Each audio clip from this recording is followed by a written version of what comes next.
So, gentlemen, in the NFL, a controversial rule change. Owners unanimously pass a rule expanding penalties for helmet hit rules. Stephen A., you agree with it? I don't like it. I don't like it at all. And the reason why is it's not. I can appreciate the NFL's focus on safety and what have you, but I just think that when you're an NFL player, the speed of the game, the volatility that comes with it. Look, we don't play football.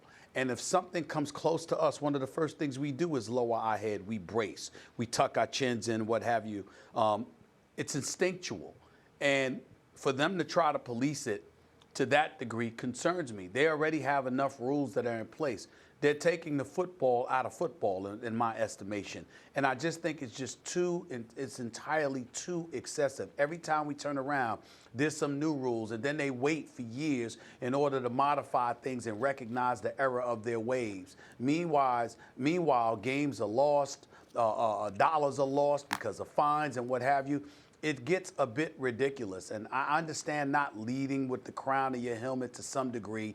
You know, when you have an opportunity to brace yourself, or you have time to make a decision.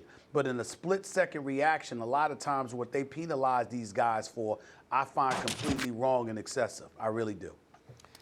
I like it, and it may not work. Doesn't mean you can't try. You should try.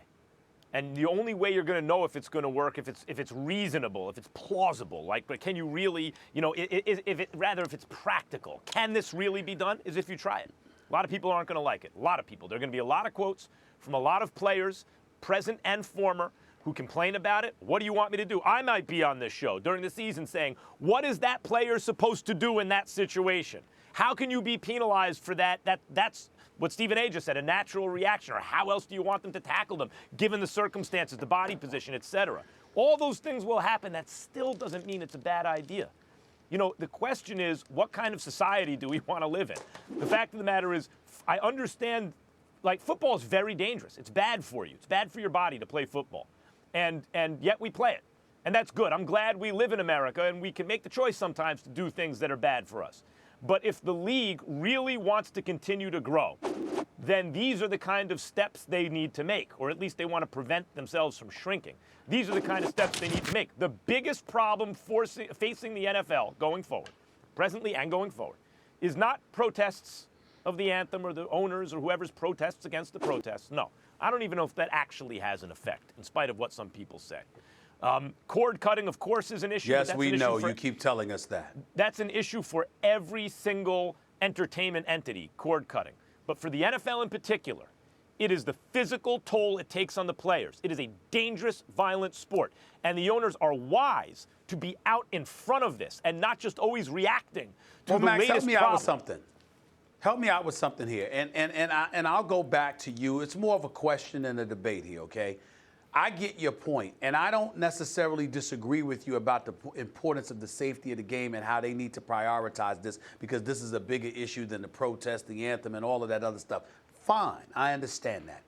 But I would approve of it more, Max, if they took into account intent. Like if you saw a player, there's a difference.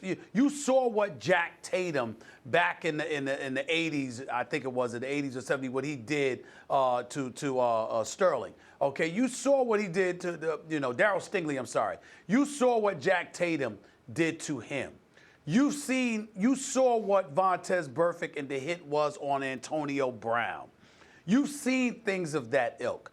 I'm saying there's a way, in my opinion, to measure something that's intentional and premeditated, as opposed to something that just happened because in the heat of action, in the speed of the moment, it may have been virtually impossible for you to pull back.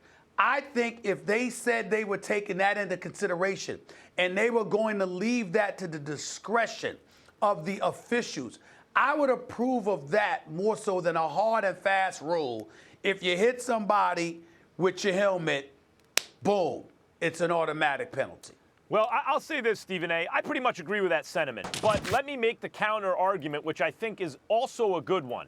Sometimes a running back has a problem fumbling the ball. In New York, we remember Tiki Barber, right? And they tend to fumble the ball a lot. And sometimes you see them, and they're holding the ball correctly, and the defensive player just makes a play on the ball, punches it out.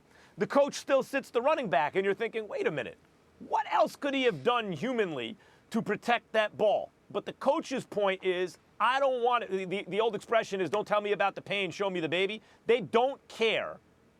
They don't care why you dropped the ball. The point is, you can't drop the ball. And if a coach takes that approach, it's almost like the kind of approach they take in the military, where your reach, should outstrip your grasp, right? What's the expression? The reach is farther than the grasp. Now I can't remember. But anyway, the point is, you know the expression.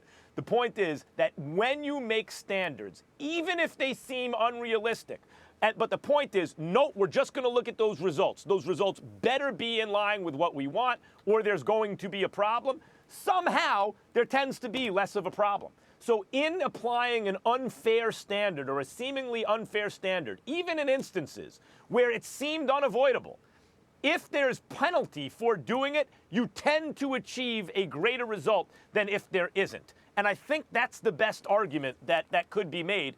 While I see the wisdom in what you're saying, I also see the wisdom in that point. Even though it'll be unfair to individuals at times, in the bigger picture, it will prevent injury.